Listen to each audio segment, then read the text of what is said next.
नमस्कार मंडळी, आज आपण रोजमेरी वॉटर बनवणार आहे। हे मी मीशोवरून ऑर्डर केलं होतं 49 रुपीजला आणि ही स्प्रे बॉटलसुद्धा याच्यासोबतच फ्री आलेली आहे। तर अशी अर्धा मूठ असे रोजमेरीचे जे आहेत पत्ते ते घ्यायचे आपण आणि त्यात अर्धा ग्लास पाणीही वतायचं, म्हणजे जास्त पण पाणी नाही वतायचं, थोडंसं कमी वतायचं, जेवढी क्वांटिटी आहे त्यानुसार।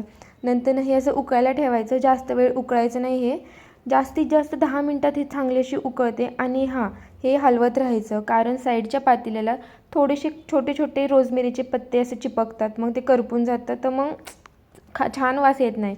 तर काही जण फक्त रोजमेरी उकळतात, तर मी मेथीदाणे पण उकळते, कारण मेथीदाणे हेअरसाठी खूप छान आहेत, इफेक्ट खूप म्हणजे खूप भारी आहे। आणि हे असं छानसं उकळून घ्यायचं जोपर्यंत त्याचा कलर चेंज होत नाही। आणि ज्यावेळेस आपण ऑनलाईन ऑर्डर करतो ना, ते रोजमेरीचा कलर व्हाईट असतो पाण्याचा, आणि ज्यावेळेस आपण घरी बनवतो ना, तो असाच कलर होतो। हे असंच होतं, मी कोणताही आर्टिफिशियल कलर टाकलेला नाही आहे यात। हे असं गाळून घ्यायचं आणि हे साईडला करायचं, आणि हे फेकून नाही द्यायचं, आपण हे रियूजसुद्धा करू शकतो। तर आपल्या स्प्रे बॉटलमध्ये आपण हे रोजमेरीचं वॉटर फिल करायचं।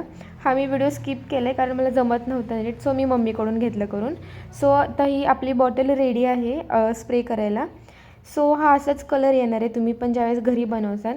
मिड पार्टिशन करायचं आणि आपल्या स्काल्पला छानसं असं हे स्प्रे करायचं आणि मसाज करायची 5-10 मिनटे।